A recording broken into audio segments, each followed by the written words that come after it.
Olá, Ares. Ares, vamos de leitura de sim ou não? Faça sua pergunta, se concentre na sua pergunta.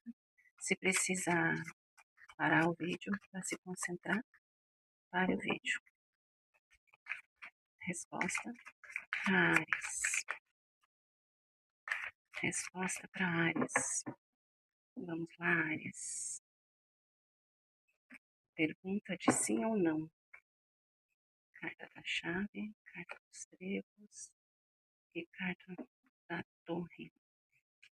Ares, a sua resposta é sim para a questão que você perguntou.